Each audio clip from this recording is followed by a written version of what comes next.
In a place that they are. All right, everybody ready?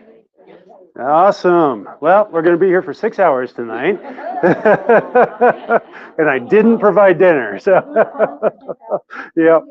No, I know. Last time we were here, this was a 3 hour class, and we took every last minute of the 3 hours. But this class is more of like a follow up to the last class. What we want to do today is we want to break down sugar and diabetes. Last time that was just like a sub note in that, and like a preview for this class. And between Cheryl and I, we're really going to break down diabetes, what's at its cause, how to prevent it. Prediabetes, what are the risks of you being in prediabetes? Does that mean you're healthy if you're pre-diabetic, or does that already mean you're sick? We're going to look at, if you have diabetes, how do you walk that back? Because right now, if you are diabetic in this country and you follow the American Diabetic Association's recommendations, you're going to be stuck with diabetes for the rest of your life. The medical system does not have a plan to get you healthy.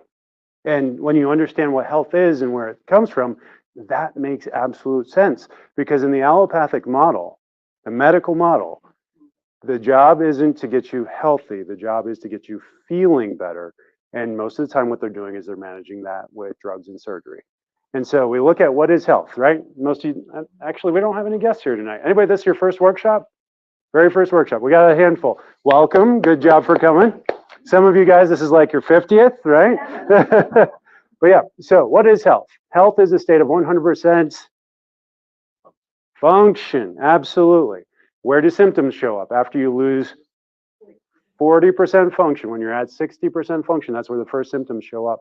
For many of us, that first symptom, that first sign is prediabetes. That's that blood glucose test, and you measure above 100. I forget what the exact units are on that, but you measure over 100 on the blood glucose test, and they say, oh, you're pre-diabetic. You need to watch your diet. Okay, I'm watching my diet. I'm eating this much sugar a year. I'm watching it. Tastes good. What happens if I just watch it? I don't change anything. The function just keeps getting worse because you're still doing the same things over and over. You have to make the choice to get healthy. We're all here right now for a reason, right? As a former pastor, as a current Christian, I believe that each of you is here because God's called you here for a specific purpose. Some of you know exactly what that purpose is. Some of us, it's like, I don't know. But you have to be ready. And part of that readiness, a major part of that readiness, is physical health. Because if God put somebody in front of you that you are supposed to help, but you're stuck on your couch and you're the one that needs the help, that thing that he has you here for isn't going to happen the way that he intended and he designed. He's still going to make it happen, right? Because he's God and he's ultimately in control. But by removing yourself from that plan, you never get the blessing of being able to give from and of yourself. And so that's what I want to bless you guys with tonight are some action steps. How do we do that? So between me and Cheryl, we're going to get you there. For those of you that are watching online and this is your first class and you've never heard about us or what we're doing, our office is one of over 350 max living offices across the country. And what we're focused on is shifting our healthcare paradigm from a sick care system to an actual healthcare system. And so every month we have these classes, right? We come in, we learn about metabolic disease or metabolic disorder, or we learn about diabetes, or we learn about heart issues, or we learn about lung issues, or we learn about digestive issues and the importance of gut health and the importance of doing exercise the right way and putting the right foods in our body and building it up and not just dealing with stress, but creating peace. And these are all things that we're going to be going through tonight, but we do them 1 month at a time so that every single month you're able to take 1 or 2 or possibly even 3 steps to being a better version of yourself. And if you're not doing that, then start, pick something. And my goal for you guys tonight is to walk out of here with 1 major action step, maybe 2 or 3 sub steps.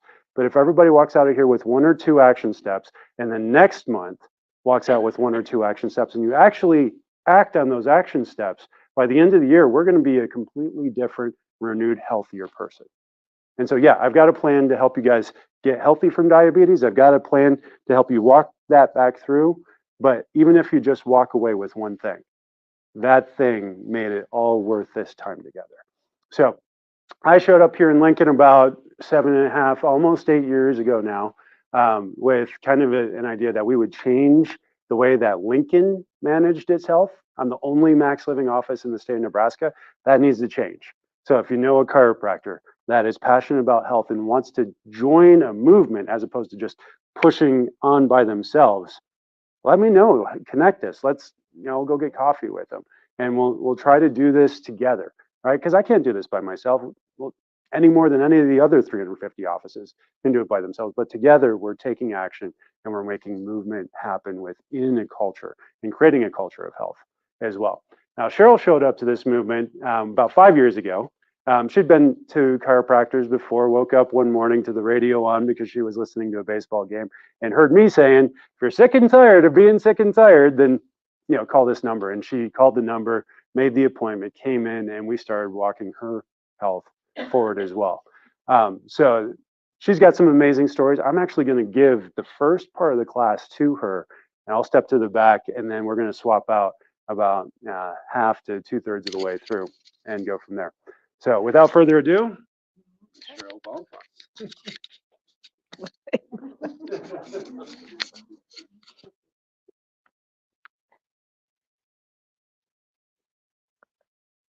Okay, so first of all, what is diabetes? Sugar something. Okay. Does anybody know that there's four types of diabetes? Okay. Okay. Well, the other type 1 is what? Does anybody know? It used to be called juvenile onset diabetes. Used to be called insulin dependent diabetes. Well, we can't use those words anymore because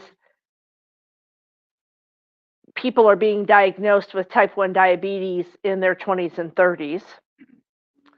We also can't say insulin dependent anymore because some of those others, those type 2s, are now requiring insulin as well. So those two names are out. Okay. What it is considered is an autoimmune disease process. Type 1 is autoimmune, and we just call it type 1. Okay. Type 2 used to be called adult onset. That's probably what most of you are familiar with. Or it was called non-insulin dependent. Well, again, we've got 12 and 13-year-olds being diagnosed with adult onset diabetes, so we can't call it that. And we've got patients with type 2 diabetes that are requiring insulin, so we don't call it that anymore either. So we use type 1, type 2. Okay. Type 3, kind of not widely accepted yet, but they're thinking type 3 is related to is Alzheimer's dementia. Okay, so they're in the process of trying to rename Alzheimer's to type 3 diabetes.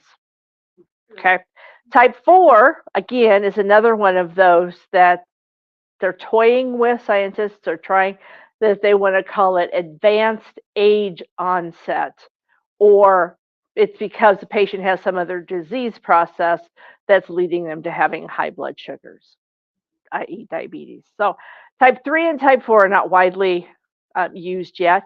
I forgot one, gestational diabetes. That's when mom has high blood sugars during her pregnancy. And that will often lead to type 2 diabetes later when mom gets older.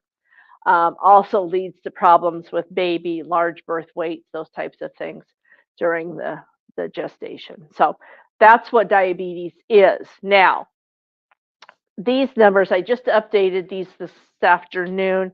So as of the 2023 numbers, more than 38.4 million Americans, or 11.5% of Americans, have diabetes. 29.7 million of those have been diagnosed.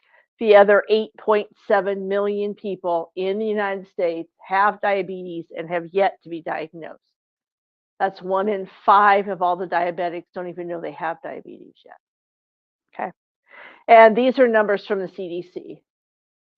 More than going on, than more than 97.6 million American adults have prediabetes. That means my blood sugars aren't quite high enough yet to call it diabetes, but they're above that 100 that Dr. Jake was talking about, between 100 and 129, okay, consistently. Again, 27.2 million of those adults who are pre-diabetic are over the age of 65. So that's the impact of what diabetes is. Okay. You've all probably known somebody with some complications. Okay. Um, my dad was diagnosed with type 2 diabetes, and I think he was, I'm trying to think, right around 50-ish years old at the time. And he claims that he had a doctor's appointment, but he stopped and had 2 donuts before he went to the doctor. And that's why the doctor told him he had diabetes. Well, we all know that's not the truth, but he swore to that. Did he have complications? Oh my goodness. Okay. He had all kinds of complications. He had, I don't know how well you can see, the kidney disease. He had some lethargy, some stupor. He definitely had neuropathy. He couldn't feel anything from his knees down on either foot. The only way he could tell if he had a wound on his foot was if he took his sock off and there was blood on it. Okay. By that time, it's a little late. And I bought him mirrors. I told him, you got to look at your feet every day, and, never took the mirror out of the box. Vision, definitely had some vision loss related to the diabetes. Definitely atherosclerosis, which is, those of you who don't know, atherosclerosis is hardening of the arteries. Blood vessel damage, definitely had a lot of dementia going on. In fact, the last probably 4 to 5 years of his life had so much Alzheimer's, so much dementia going on. He couldn't be left alone. So, blood vessel diseases, blood structures. Again, he'd had stents put in his heart. He had stents put in his leg, all kinds of things to try to open up those blood vessels to get the blood flow so he could get the healing to those wounds on his feet. Okay, so lots of complications. We call them microvascular because those are the tiny vessels, which is your kidneys, your nerves, and the retina of your eyes. We call them macrovascular when they attack the heart, the brain, and then the big vessels in my legs or arms. Okay. Unfortunately, what goes on is the microvascular happens first. This is before you're ever diagnosed with diabetes. You've already got these microvascular changes going on. Then that turns into, as the disease progresses, the macrovascular changes. Sometimes the first indication that somebody has diabetes is they've had a heart attack or a stroke. And they'll check a blood sugar just as part of your normal chemistry panel when you go into a doctor, go into an emergency room. And they're going to say, blood sugar is 418. How long have you been diabetic? And 9 times out of 10, the patient says, I am not diabetic. Oh, yeah, you are. Something's going on because you definitely have diabetes. Okay. This is just a little bit more on the complications. So again, eyes, high blood glucose and high blood pressure damage those blood vessels, leading to retinopathy again. And when somebody has retinopathy, they're seeing spots. What those spots indicate is broken blood vessels. So one spot may heal up as that blood is reabsorbed, but then another vessel will break and you'll get another blood spot. Cataracts, glaucoma definitely help. No. Floaters kind of move around. These dark spots just stay there. They may get larger, they may get smaller, and then they'll move around. But no, they're not. glaucoma, cataracts, kidneys. Again, how many of you know somebody who's on dialysis, hemodialysis, kidney dialysis? A few of you, okay? The number one cause of renal failure that makes the patient need to be on dialysis is diabetes.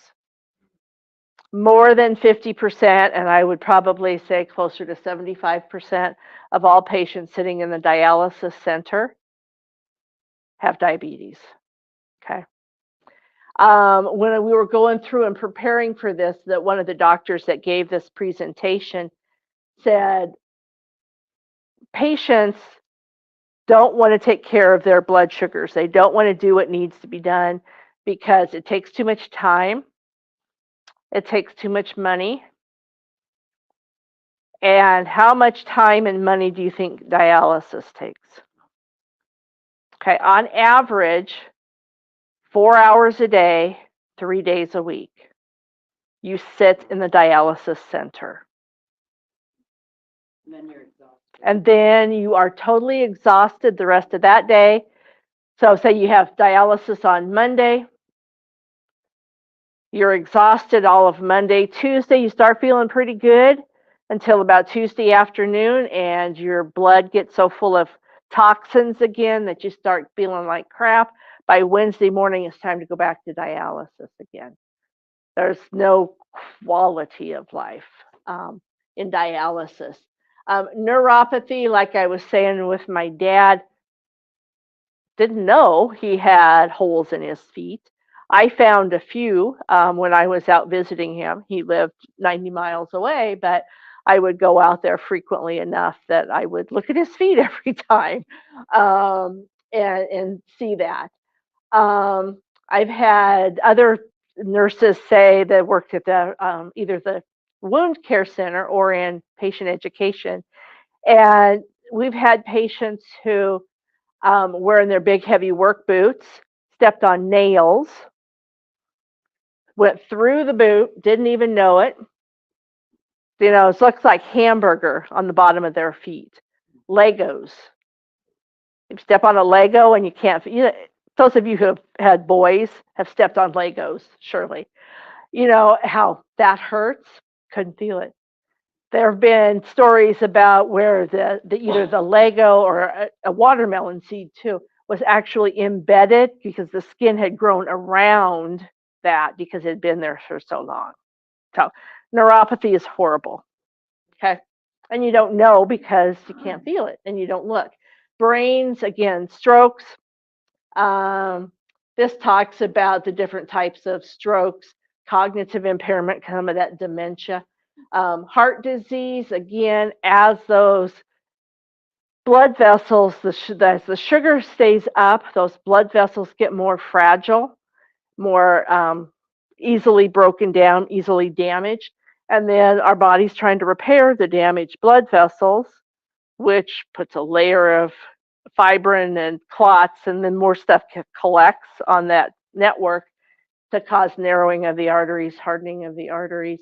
And then the extremities again goes with the neuropathy. So diabetes is nasty, any way, shape, or form you look at it. So metabolic syndrome, and this one, it's kind of, we talked about it for a while, like in the 70s and 80s, and then the doctor's like, hogwash. Now in the last 10 years, we're talking more about metabolic syndrome again. So what this means is the word syndrome means things that run together, if you do Greek or Latin, okay? So what runs together? Low HDL. HDL is your happy cholesterol, the high density lipoprotein. That's the good one. That's the one that helps pull the bad cholesterol out of your blood. So we actually want this HDL to be high. We want it greater than 40 or 50, depending if you're male or female. Okay. Elevated blood sugars, high blood pressure, excessive weight in the abdomen. So we actually will measure abdominal girth. And then hypertriglyceridemia, basically high cholesterol. Okay. So these things tend to run together. So what do? We diagnose somebody with diabetes. Again, typically it's going to be type 2 because that's probably 80% of all diabetes is type 2. We're going to automatically put them on a statin because we know if their cholesterol is not high now, it's going to get high because these things run together. We're going to watch their blood pressure really carefully because we don't want to put them on a blood pressure med if their blood pressure is normal, but we have to watch carefully. And boy, the minute this gets high, we're going to slap them on a blood pressure medication. Obviously, we want them to try to lose weight, and we're going to say, oh, diet and exercise, but do we give them any suggestions? Walk 10,000 steps a day. I can't. I have all these other issues, and what if I can't walk 10,000 steps a day? Well, your medical system doesn't give you any other options or alternatives. So that's metabolic syndrome. And you're going to hear more about it, but again, almost every diabetic that I've ever known, a person with diabetes, is on a statin and probably has high blood pressure too, and obesity. Okay. No, I mean, it might bring their cholesterol back down to what we consider the normal range, but does it level out the LDL and the HDL? Some of them do, some of them don't. Depends on your diet. Do you modify your diet? Okay. So, sugar is our silent killer. Consumption leads to weight gain. Heart disease, we've talked about how diabetes is linked with heart disease. Obesity is linked to heart disease because if I've got more body weight, I've got more blood vessels that my heart has to pump to. I also may have more narrowed blood vessels that my heart has to work harder to pump that blood out. Diabetes, cancer. I don't know how many of you have heard some of this cancer when we had the cancer videos running, but the scans that we use to detect cancer, we actually inject the patient with glucose, a radioactive glucose.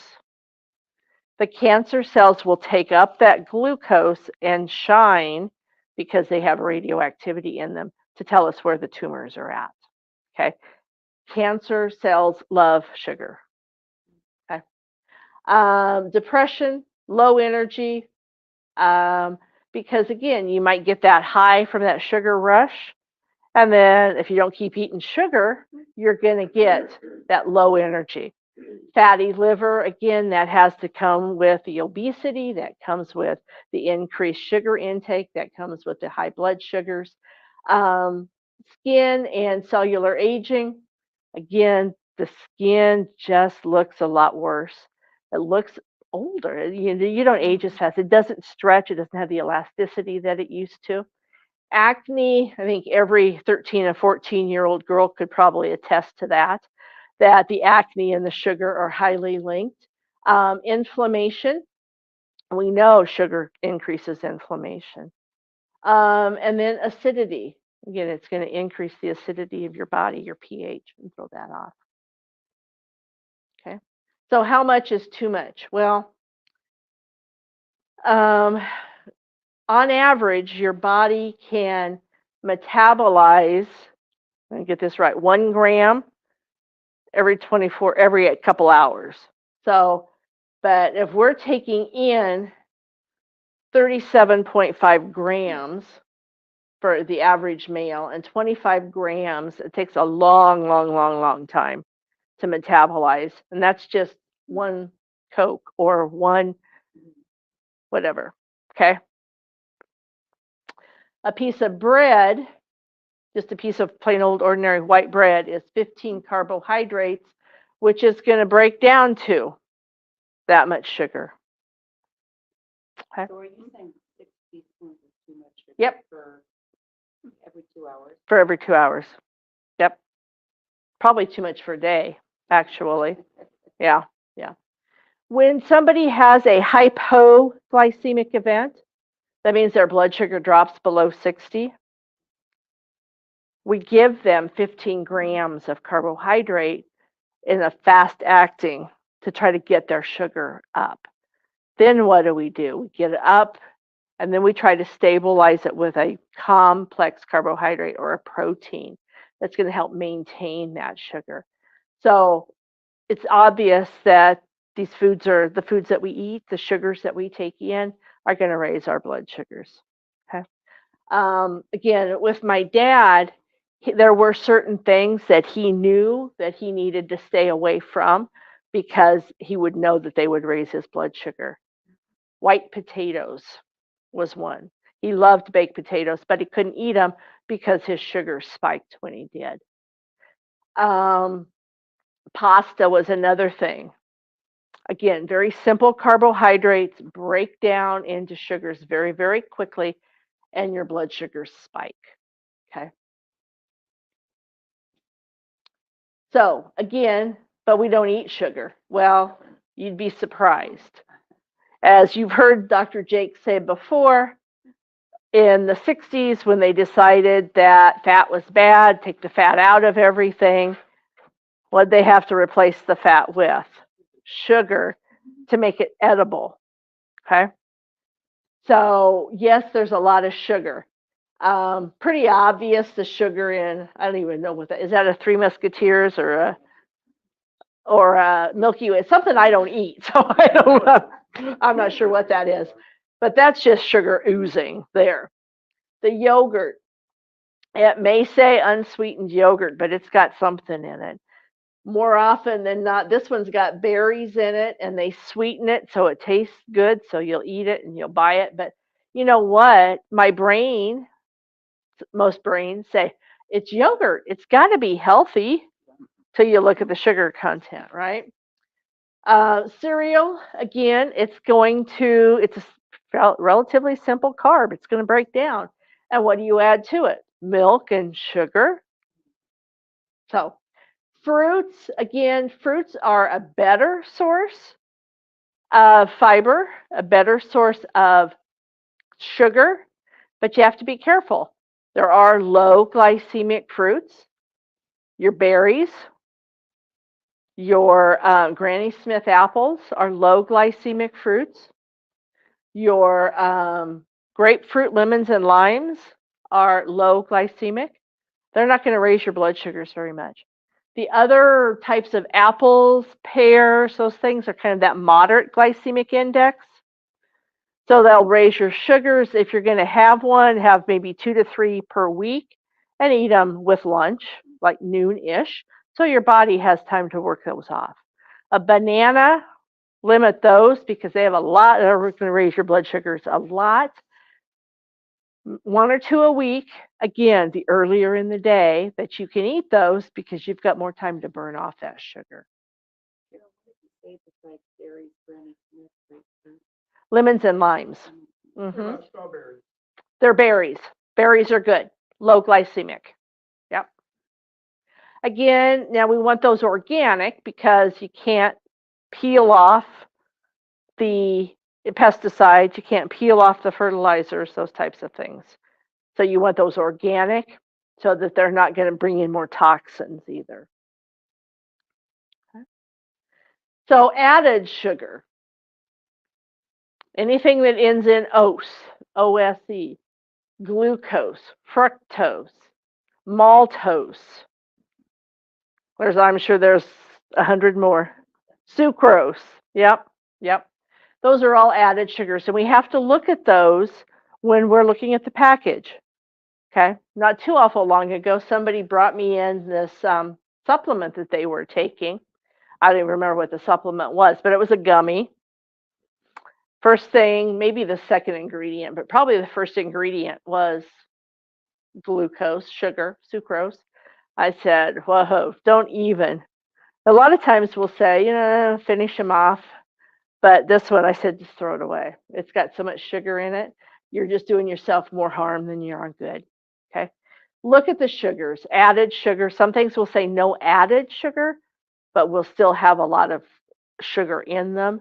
even though it wasn't technically added to the product. Monk fruit and oats. Huh? Is monk fruit and oats? No.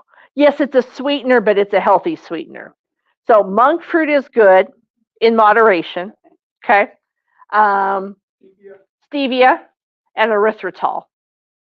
So those are the acceptable sweeteners. Occasionally, you can get by with honey or a pure maple syrup on occasion if you want something sweet. Okay. So let's see if there's anything else I wanted to. Oh, we haven't got there yet. So the 5 essentials. Core chiropractics, obviously. Dr. Jake's going to talk more about chiropractics. Nutrition. We've talked a little bit about what you can and cannot eat, what you should and shouldn't eat. Mindset. We'll talk more about that. Oxygen and exercise, and then minimizing your toxins. Everybody should have those memorized by now. I should be able to ask any of you anytime you walk in my door. Mindset. So what do we do with mindset? What does mindset involve? Attitude. Stay positive attitude. What else? Reduce your stress. Reduce your stress. Reduce your stress or manage your stress. Okay? What else? Pray. Meditate. Sleep. Get enough sleep. Well, exercise contributes to mindset. They do. Very much they cross over. Okay? So manage your stress. How many of you've probably already heard me talk about the sympathetic nervous system, also called fight or flight? Okay? That's a good thing when there's a tiger in the room. Okay? Or when you're on the interstate and a car's coming at you. Those are good things to have that fight or flight because I can quickly react. What's going to happen? My blood pressure goes up, my heart rate goes up, my blood pressure, heart rate, respiratory rate goes up, my eyes get really big so I can see the danger coming. I've got muscles, blood goes to my big muscles so I can either run away or I can fight. Okay? What it also does is it increases the cortisol levels. It increases your epinephrine, which used to be called adrenaline, but we just have to keep changing names to make it interesting. So adrenaline is the same thing as epinephrine. Okay. So stress is also going to raise that fight or flight. With the raised cortisol levels, I'm going to spit out, my liver is going to say, hey, we need more sugar. So it's going to increase my glucose content. If I stay in this fight or flight, or sympathetic nervous system is activated, I'm going to get stress. I'm going to keep my blood sugars up. And if I stay in that stressful state too long, not only am I going to get diabetes, plus some of the complications that go along with it, it's also increasing acid production in my stomach, which means I'm more likely to get ulcers. It's going to also cause me to what? Eat more. How many people eat when they're stressed? A lot of people do that. So a lot of things that stress can do. So if we can manage the stress, try to be more in that rest and digest or that parasympathetic. They're supposed to balance each other out, and they do normally, but our society is always out of balance or frequently because we've got so much more stress and that rest and digest. When I'm in rest or digest, now I shouldn't be saying this, but when I think of rest or digest, I think of that how I feel after Thanksgiving dinner. Okay? I want to lay on the couch. I want to doze off a little bit. I might listen to a football game that's on, but I'm just calm, cool, and collected, right? That's rest or digest. That's where we should be more often than in this stressful fight or flight. Okay? We got to get there. That's mindset. Okay. So when we're going out to that party, what are some ways we can help manage our mindset? Well, first of all, don't go to an event hungry. If you know there's going to be food there, eat a little bit of something before you go so you're not starving. If you happen to know what the menu is, pre-plan what you're going to order.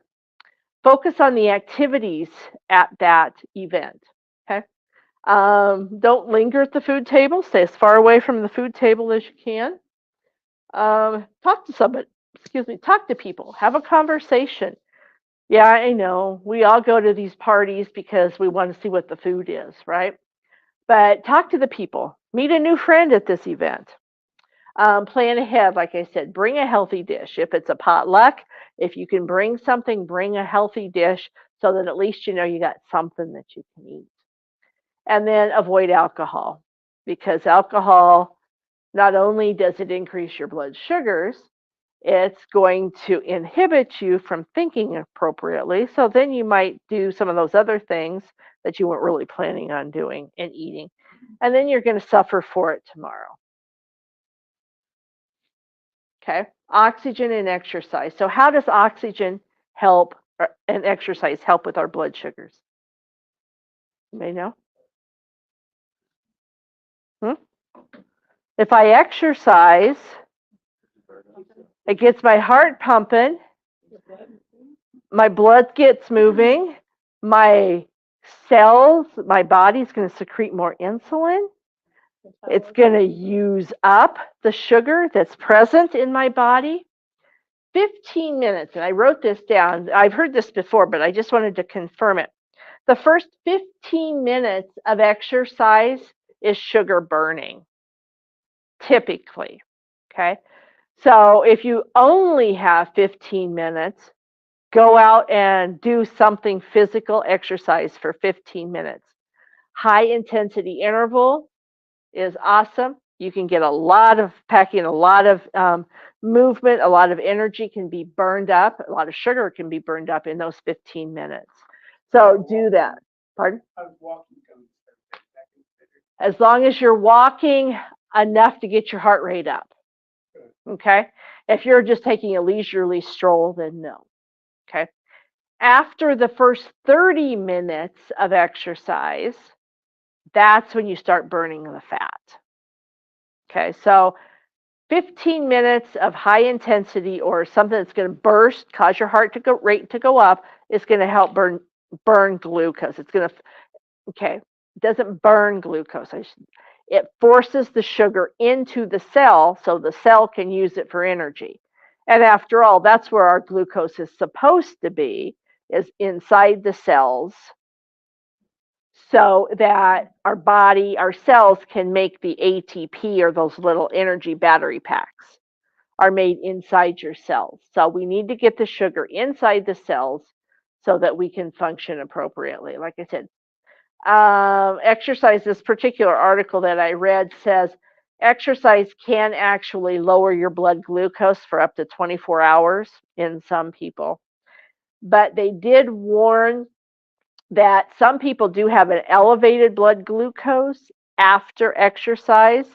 It depends on what type of exercise you're doing. If you're pumping weights, you're getting your epinephrine up or your adrenaline up from being He-Man and lifting all that weight, that can actually temporarily raise your blood sugars. So be careful. If your blood sugar is already high, don't go pump weights. Okay.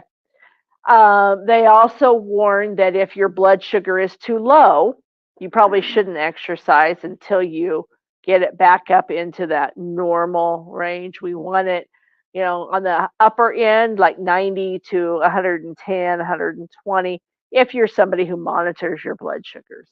You have it up a little bit higher so that you can afford to burn it. If your blood sugar is 65 or 70, which is on the low end of normal, it's only going to go lower, and then we might have problems. So be careful. If you are diabetic, monitor your blood sugars before exercise to know where you're at. If your blood sugar is too high, like over 300, don't go exercise.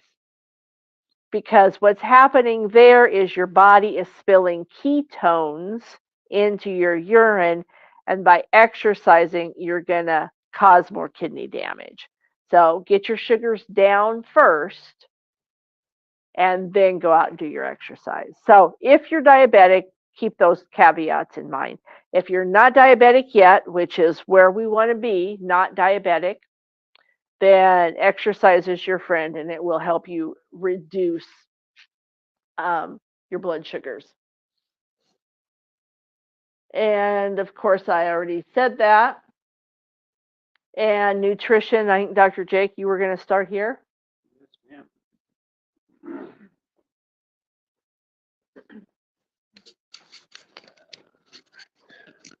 You.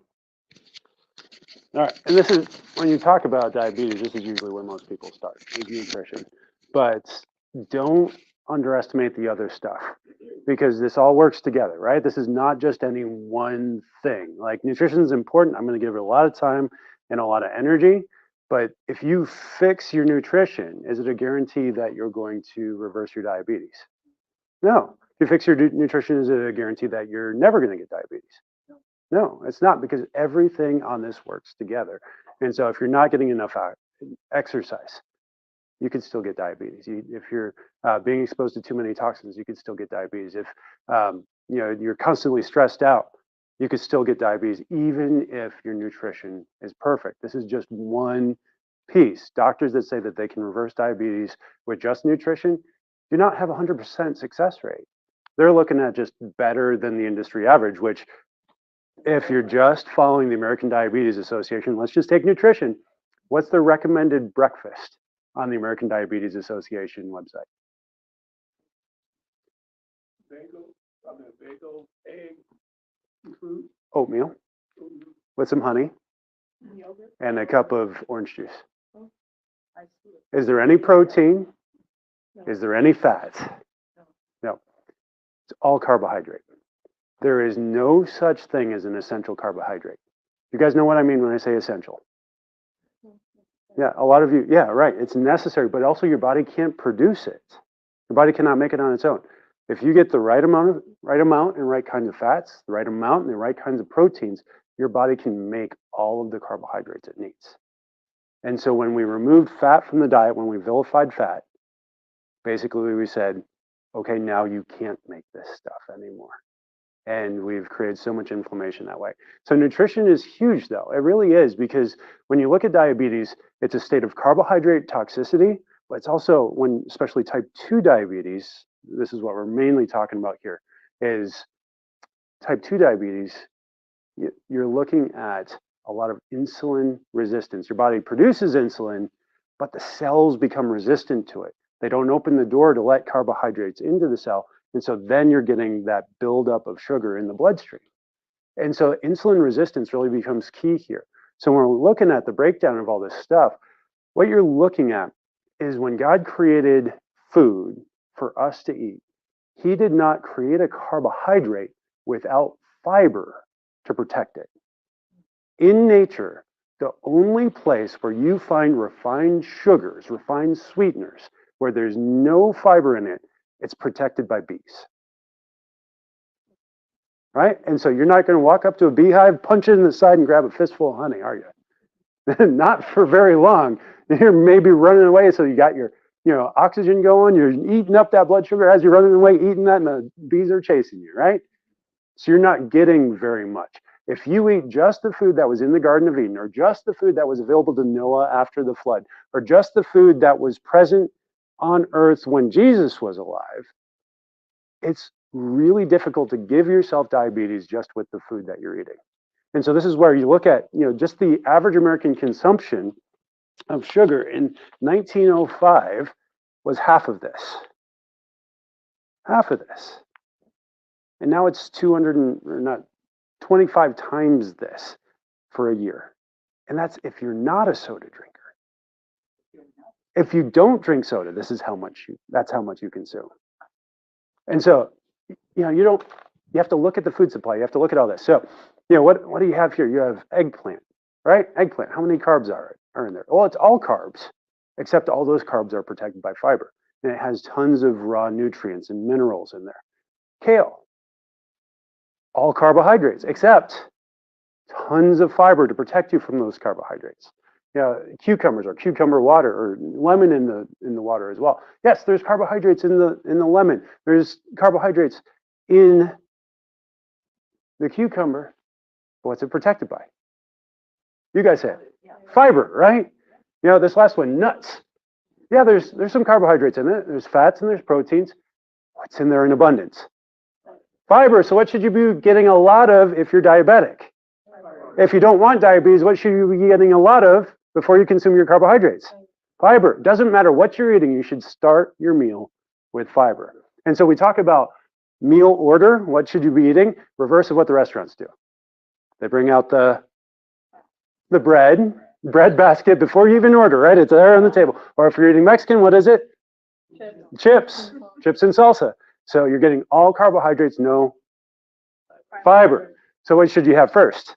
Salad, right? Salad first. What should be on it? Vegetables. What should top it? Olive oil or vinegar. And anything that's made by Hidden Valley?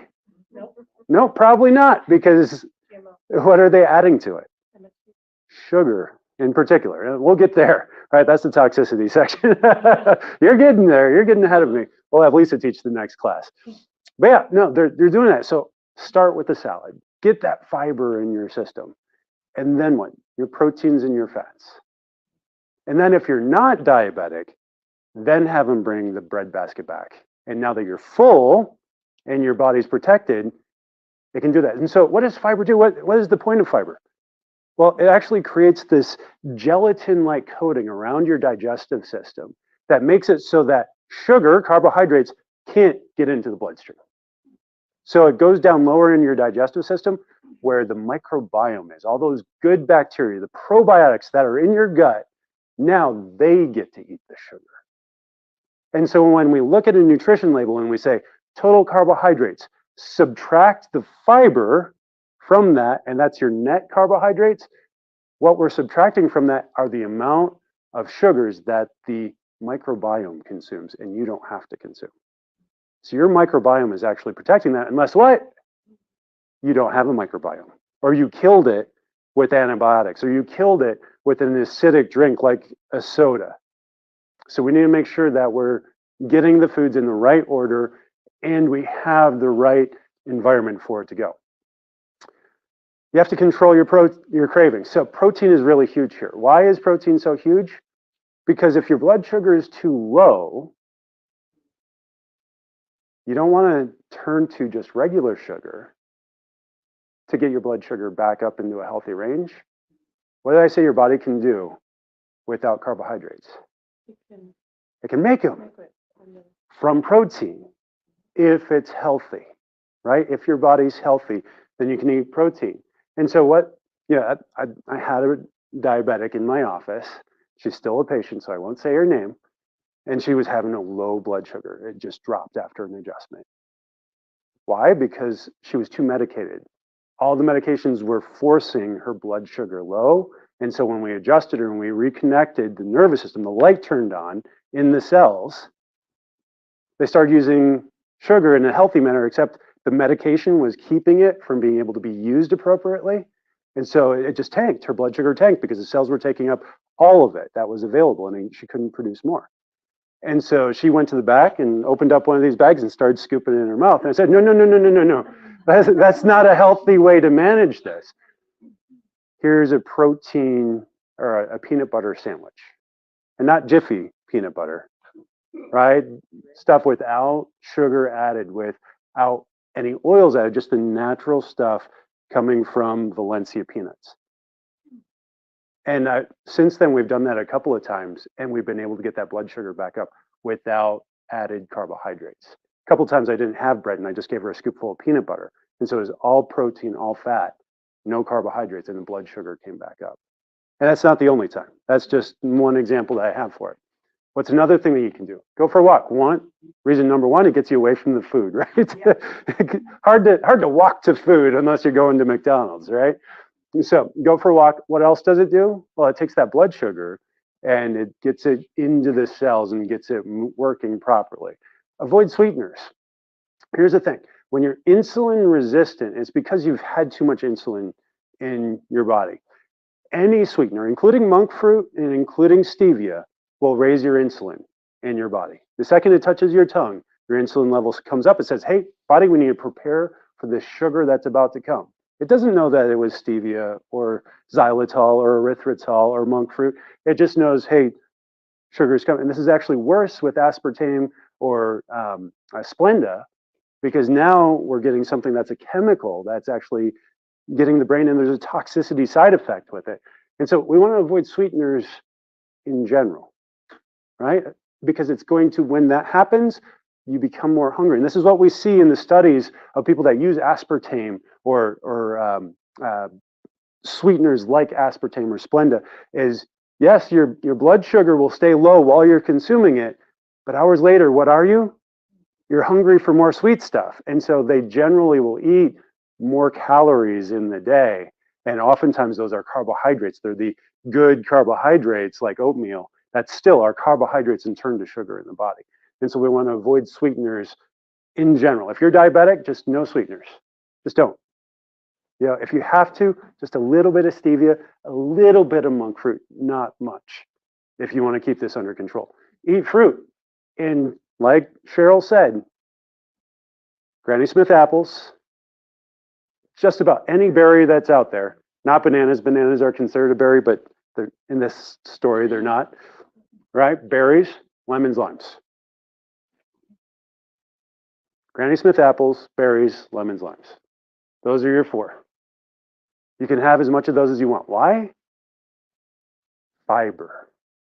They have so much fiber in there that the sugar in the fruit is not going to affect your blood sugar, and it's not going to affect your insulin.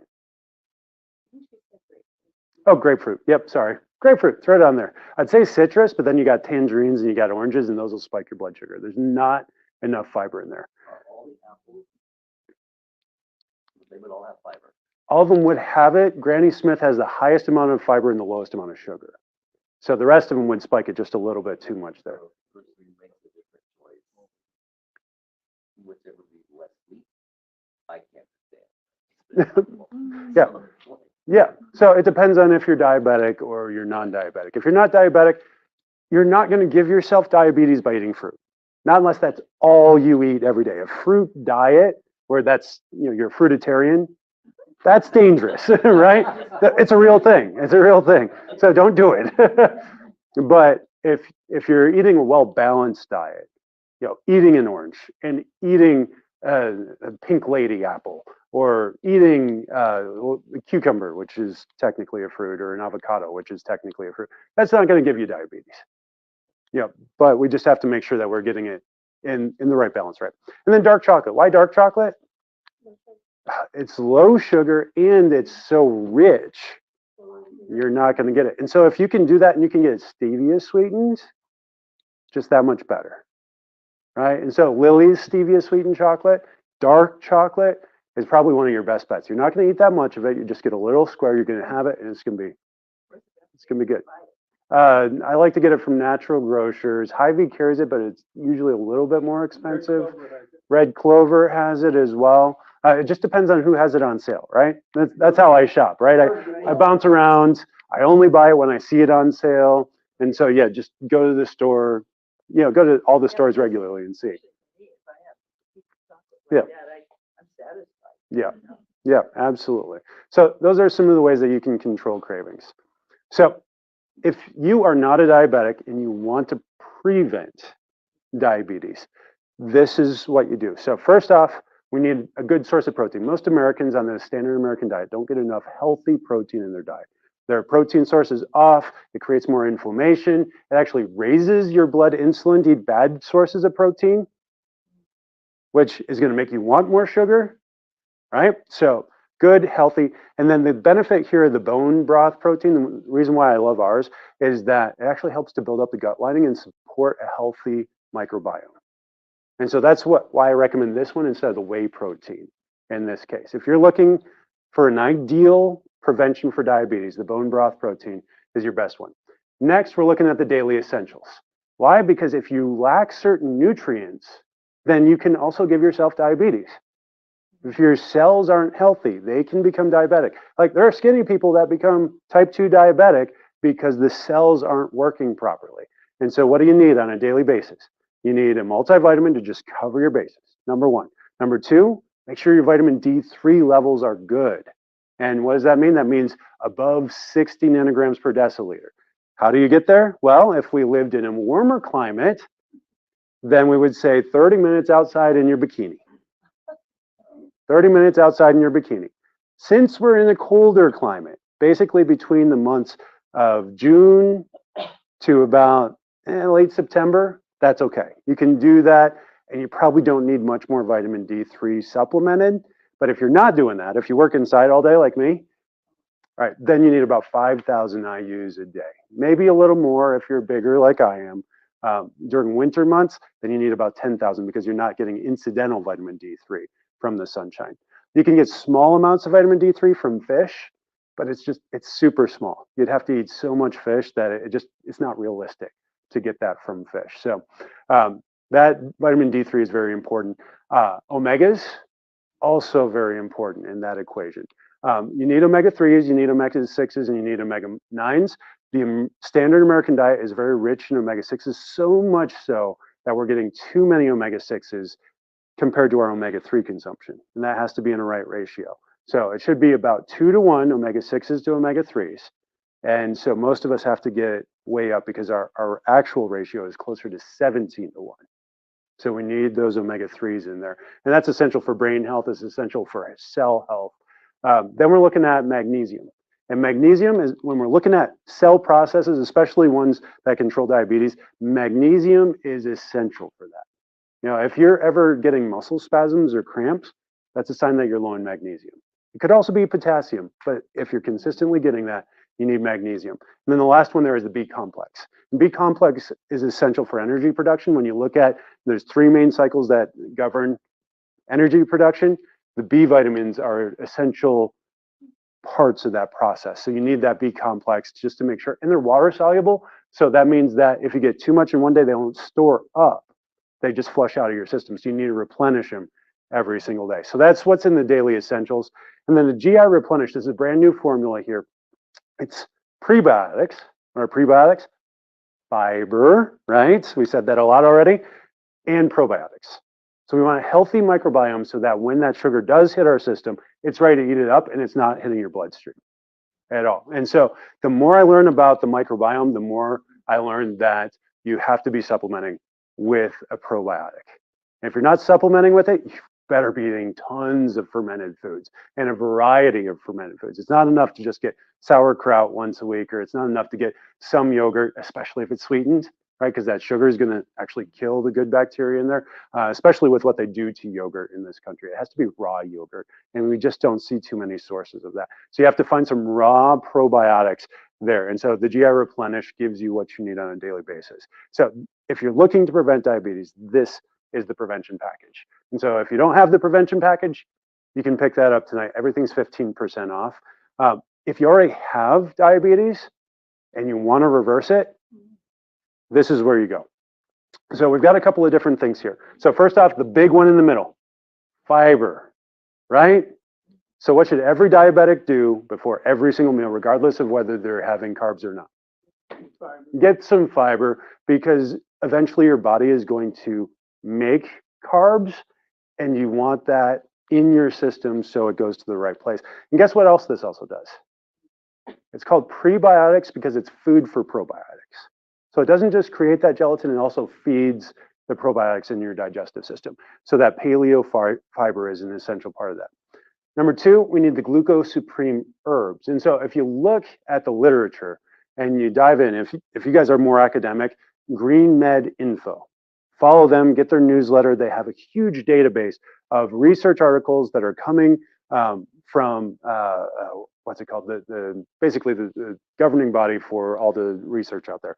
But as a government organization, they just pick all the healthy research articles, the ones that are dealing with natural health, and they say, what do we need? Well, they've got all these different things that we have drugs for, the herbs that do the same thing.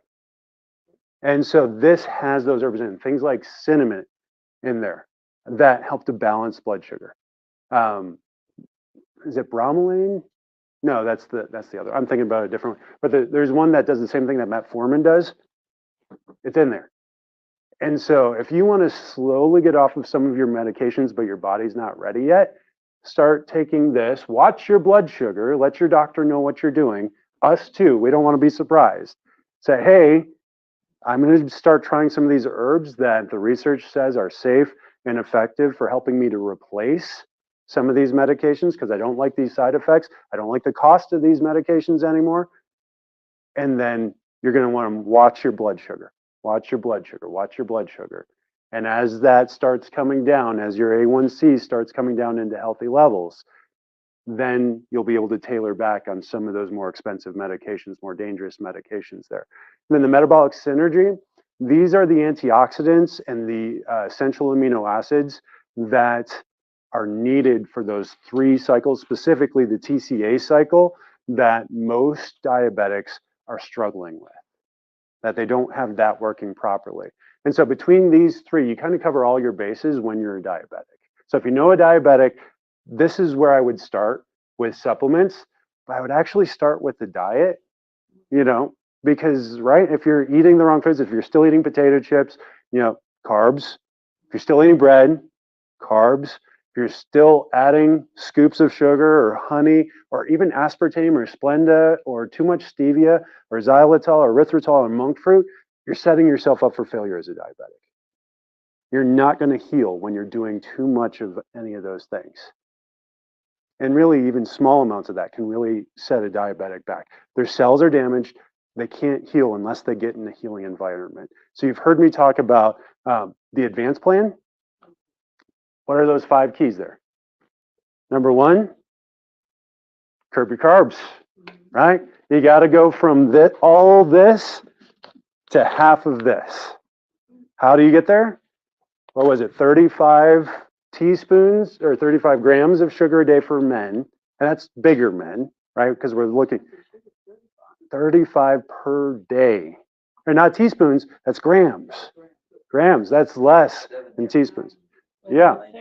And for women, 25 grams per day, right? That's, yeah, curb your carbs, right? And that might be a hard step for some of you guys because guess what sugar is also, besides toxic? Addictive. It fires the same place in your brain that cocaine fires. So this is going to be hard. A lot of people, when they start cutting sugar, they go through withdrawals.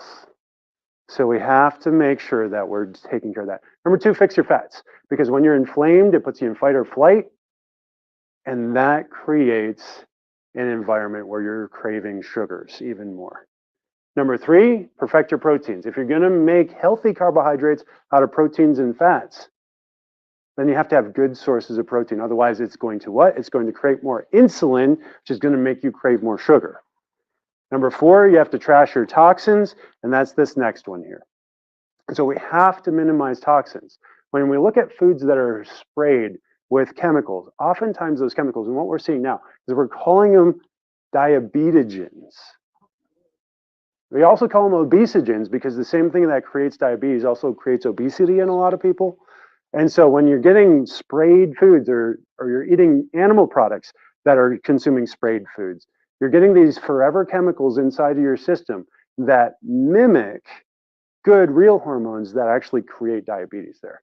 And so, yeah, it might be cheaper to eat a conventional Granny Smith apple or a conventional grapefruit or a conventional strawberry, but the spray on top of it is actually contributing to the diabetes. It might be cheaper to get the corn-fed beef, but it's contributing to the diabetes. It's making it so that you're unable to fight this off and beat this.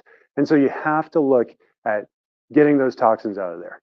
And so when you're looking at these things, the priority is organic meat sources. Grass-fed, ideally, pasture-raised, even better. They're just free-ranging. Wild-caught salmon, wild-caught fish. You don't want them farm-raised because what are they being fed? Corn. Corn-fed anything creates insulin in your body, which creates insulin resistance and down the road diabetes as well.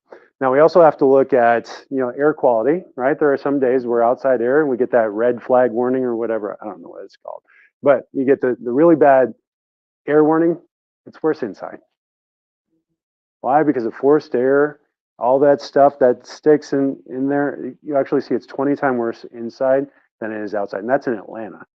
That's not here, Lincoln, Nebraska, where we don't have, 5 million people in the size of Lincoln, right? In Atlanta, they do. And so even though air outside is being polluted, it's still being filtered by trees and plants. Outside air is that much better. So get outside, open your windows as much as you can. Beauty products, and I know this looks like female stuff, but even the male stuff, you look at something like an antiperspirant or deodorant, man or woman, and what's it got in it? Right off the bat, aluminum. Aluminum, what's it do to your brain? It does the same thing that type 3 diabetes does. It creates Alzheimer's dementia in the brain. And so antiperspirants are no good. So what do? You go to ewg.org, ewg.org, that's Environmental Working Group, and you start looking up the things that you want to buy. Or you just look on there, what are the lowest toxic beauty products? What's my shampoo? What's my conditioner? What's my body soap? What's my, not antiperspirant, but what's my deodorant? What do I look for? And this is, one of the reasons I started using doTERRA in the office is because they have a lot of this stuff. It's a 0 out of 10 on the toxicity scale. I don't have to worry about it. And the essential oils can actually help with this stuff. You think cinnamon's potent in lowering blood sugar when it starts spiking. Cinnamon oil is that much better and effective and cost effective too, which is part of the reason why I give you guys these things when you start care in the office now. So we got to look at those toxins. And then, what does chiropractic have to do with diabetes? Well, you look at the research out there, and there's this really cool study that they did recently. And actually, they've been breeding these mice to study for blood sugar and metabolism and diabetes. And they bred this mouse specifically so that it was only insulin resistant in his kidneys. The rest of its entire body did not have any insulin resistance. It did not have diabetes. You couldn't diagnose it with diabetes for its life. They fed it a standard diet, just a food pellet that's got all the essential minerals and nutrients, the same thing that they feed all the other mice. None of the other mice got diabetes. They lived a healthy life. But these mice that had insulin resistance in their kidneys, what happened to their kidneys? Kidney failure. They all got diabetes in their kidneys because that's essentially what diabetes is insulin resistance, and that little bit of carbohydrates led to kidney failure and ultimately death. So why is this pertinent to chiropractic? Because your brain controls all function, right?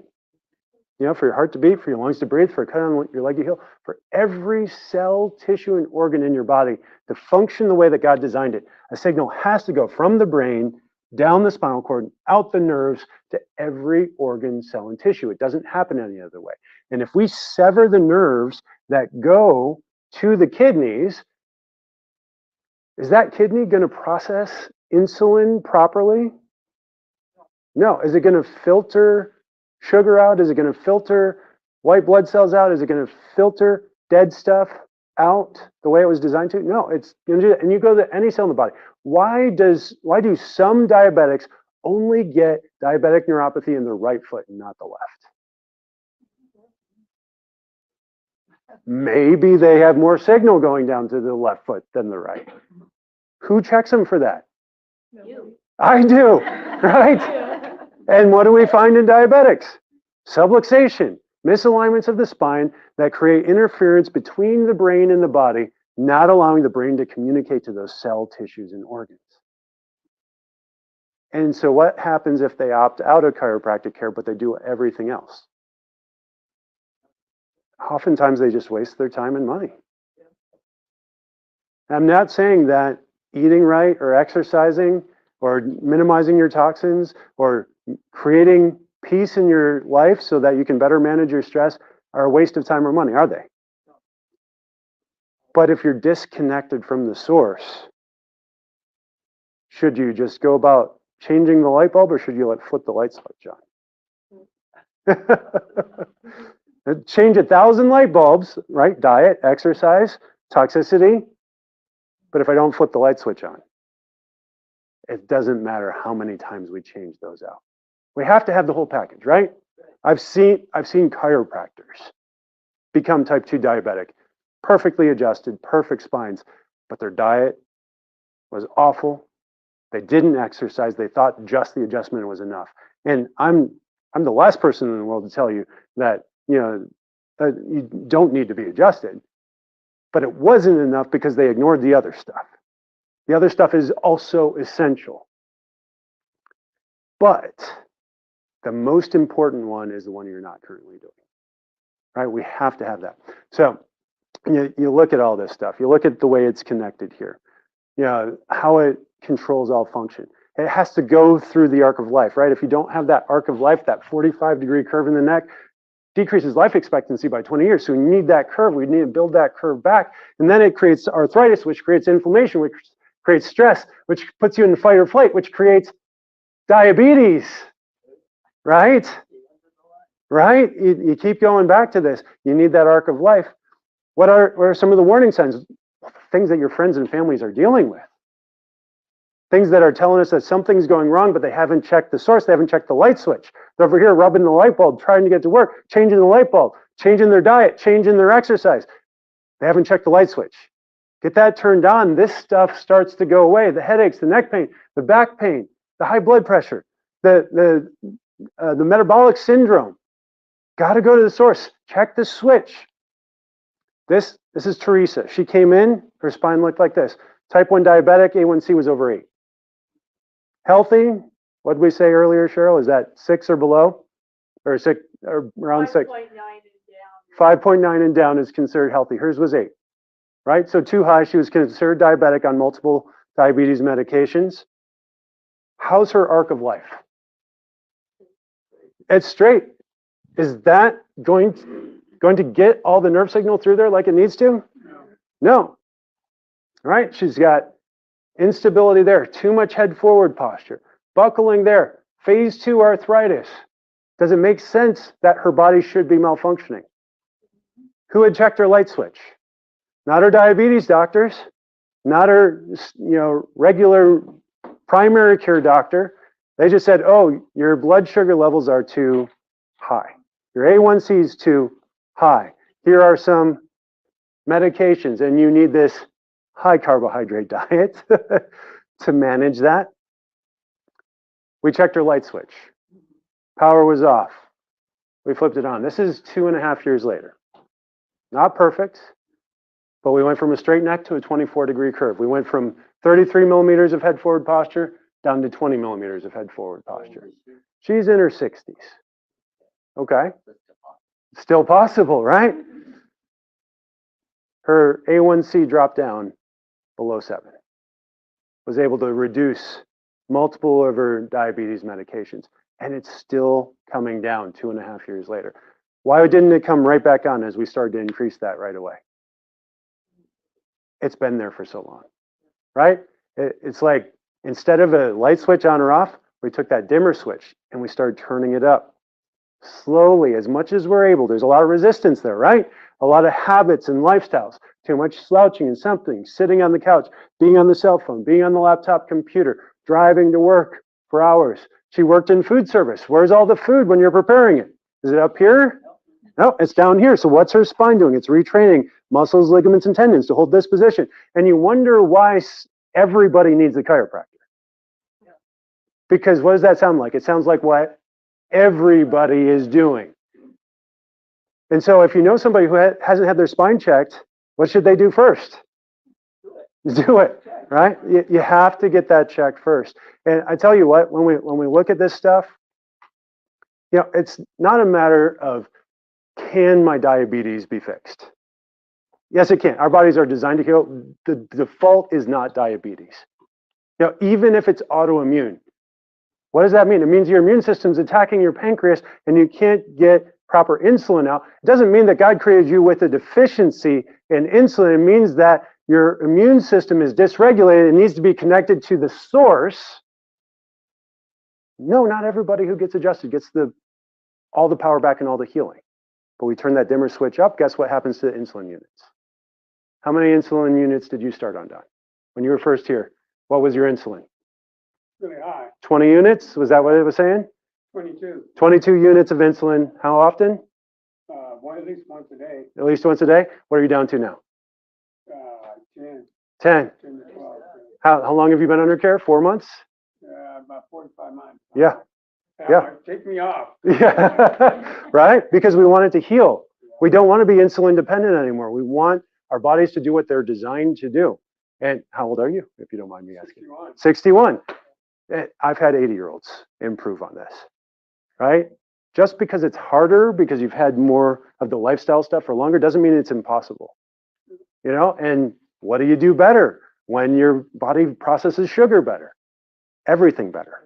And what I found out too is that I start taking out too much. I mean, at the recommended amount that my endocrinologist was having me take, I was like, wait a minute. And all she was telling me was that, well, you got to play with it. But once I started getting up under your care, I noticed that my sugars were just staying low and low. And I'm like, I can't give myself 22 units of insulin Yeah. because it was just dropping my sugar too much. So I dialed back to 20, Yeah. 18, 16. I finally happy balance. I was like, I'm gonna go to 12. Yeah. And then finally I started saying, okay, now my sugars weren't going too low. Yeah. I had a series of just low sugars, and it was because I was taking your care and what they wanted me to take, and it was just making my sugar too low. Yeah, because you're getting too much of the I was artificial getting too stuff. much of insulin. Yeah. So, yeah, here's the thing. Whether you're diabetic, pre-diabetic, or you just don't want diabetes, the only patients that still have diabetes that are under my care are either in process of getting rid of it, or they're just not willing to take the steps to do it. That mindset shift has to be the first thing. You have to have the right mindset. If you don't want to be healthy, isn't a person in the world that can make you. God can't even make you healthy, right? He's not. Right? And some of us as believers are like, well, I'll just pray and ask God to remove this from me. Even if God healed your body of diabetes today, if you kept doing the same stuff over and over, what's going to come right back? Diabetes. And so we have to take action on this stuff. So hopefully you guys got a couple of notes. Hopefully there's one big thing that sticks out for you. That's your action step. That's your action step today. And for some of you, you're like, shoot, oh, I don't have diabetes, but I know this, that, and the other person that do. Right? It's 1 out of 4 Americans that are pre-diabetic or diabetic right now. That's crazy. And so one of your action steps might be in 3 weeks on the 25th, Monday night, same time, same place, same channel, Facebook, right? We're going to be doing a community dinner where we're recapping all this stuff. I'll take a little bit less time. I think we're at 1 hour and 15 minutes right now. I'm going to try to keep it under 1 hour, and we'll do a recap. We'll lay out the plan to reverse diabetes for those people that are dealing with it, for people that are dealing with poor blood sugar. Lay it out for them and give them an opportunity to make a choice. The biggest difference we can make in this world is impacting somebody else's life and changing their trajectory from bad to good, from not being able to be someone who serves to being someone who actively serves and gives back to their community every single day. And so if you have that person in mind, sign up for the dinner tonight. We'll get a sheet of paper out there so that you can put your name down. If you're not ready to put their name down yet, just put your name down and put a question mark next to it as far as who's going to come as a guest. But then go home and start working on those people. Send them a text and I say, oh my goodness, you should have heard this doctor tonight. Should have heard his nurse Cheryl, and just all the knowledge that they had about diabetes and about how to reverse it. And then follow it up, tomorrow with, did you watch the video? Do you need me to send you the Facebook link so you get the address to it? And then follow it up with another one. Hey, they're having a dinner where you can come hear from the doctor and ask him questions and listen to the nurse and ask her questions. And they'll lay out the plan for you and they'll show you everything that you need to do. And just keep going. Don't be relentless, because if somebody was walking into the street and there was a semi coming, wouldn't you at least yell at them to get out of the way? Yeah. That semi truck is diabetes. It is inevitable. Not diabetes, but metabolic disorder. If you were at last month's class, what percentage of Americans have metabolic disorder? 93%. Almost all, right? This is a semi truck barreling down on us, And if we're not willing to get out of the way ourselves and bring a few people with us, it's going to flatten us.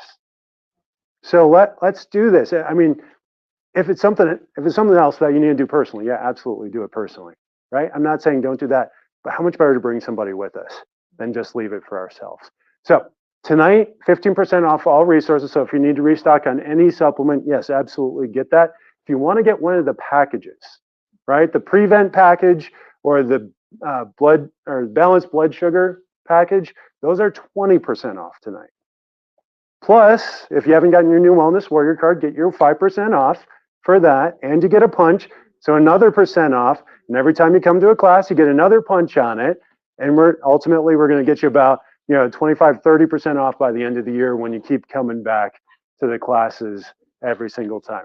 And something else you guys I'll share. My A1C was like in the 8s, it's now in the 6s. Awesome. My A1C is 6.8. Yeah. Praise God for that. So now my endocrinologist, he sees me every 6 months. Yeah. Yeah. What are you doing? I'm like, well, I tried to explain to him, but in short detail, and they were like, God, you're doing great. I don't need to see you for 6 months. Well, you don't know what I'm doing. Yeah. Because she wants me to say, well, take it up your units, lower your units. That's Yeah. all she ever tells me. I'm like, what? Check the light switch. I see. Personally, I need supplement. Yeah. I need someone to ride me. The open floor, but you know. Oh, you need a ride home? Can anybody give I'm gonna go down. 56? Yeah. Anybody give Pastor Bev a ride home tonight? Just to, Pioneer Boulevard. It's only a mile and 4 tenths. Yeah. Okay. Yeah, we got a couple people. Yeah. Question? So the bone growth. For Yes. Do you use that? Yes. How do you mix it? It's a little clumpier for sure. So instead of mixing it in a cold beverage, I mix it in a room temperature beverage. It mixes better at room temperature. And then a blender. You can do hot, but sometimes that kind of melts the collagen inside, and so it can be a little clumpier. So room temperature is typically best for that. Yeah. Yeah, if you're doing water or like I do a lot of boxed milks, and so I store them in the cabinet until I open them.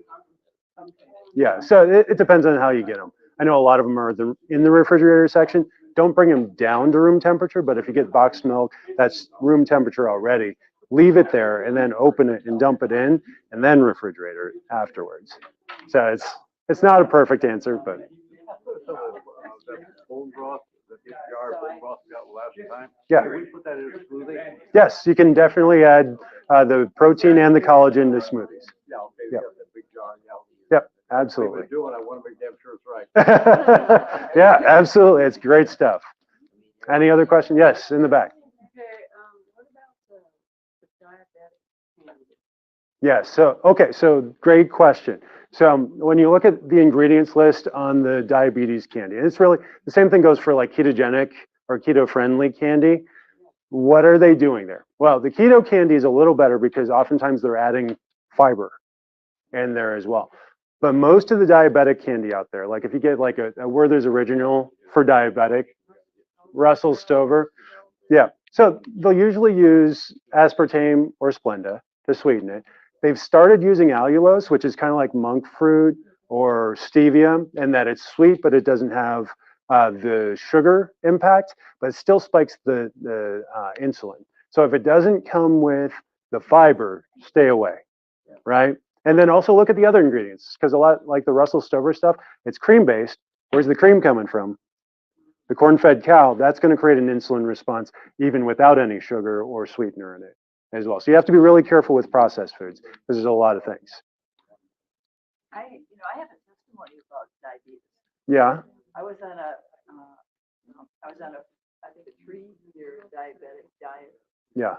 But the thing that really made the change in it, I really showed that I had cysts on my ovaries, Mm-hmm. and that when those cysts were gone, the blood and the life is in the blood. Yeah. It changed it. Never showed Yeah. another time that I had diabetes the rest of my life. I've been 50-some years. Yeah. without It's- any signs of it. It's the inflammation that comes from the cyst that was making that change happen. So yeah, absolutely. So I think sometimes we don't really look at our bodies as having some, even like you talk about cancers in your body Yeah. for 8 years or something like that. We don't look at those hidden Yeah. agendas Yeah. that our bodies are presenting. Yeah. We really could bypass some of that stuff. Yeah, And I absolutely. thank God for that. Absolutely. You guys got any more questions for me?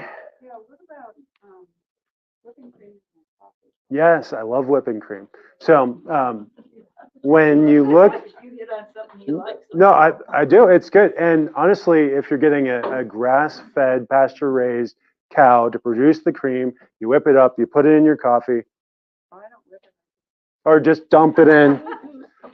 It's fantastic. You look at the amount of sugars that's in there, there's no added sugars, first off. And secondly, the main sugar in milk products is lactose. That's where it's coming from. And things that are high fat, there's just not much lactose. And lactose is actually very difficult for your body to break down and use as an energy source. And so it's not the same as like getting glucose or fructose or sucrose in your diet because it's not a one-to-one as far as creating a carbohydrate. So the low amounts of heavy whipping cream are fine.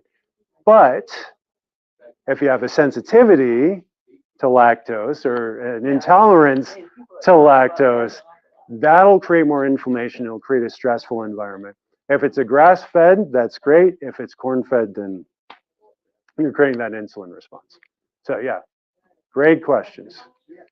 Fertilizer on grass isn't the same as herbicides on like corn. So it depends on what's in the fertilizer. So fertilizer on grass, like does it have herbicide or a pesticide on it, or is it just like cow manure? Well, Yeah. What we do in our Yeah, yard. yeah. And so what they do for food is way different than what we're putting on our grass. They're spraying so much that we're consuming like about 700,000 chemicals annually, and mostly through what we're eating. Some of what we're breathing, some of what we're touching, but most of it's through what we're eating. Yeah, way different. Yeah. All right. Corn, if I remember right, in the advanced book,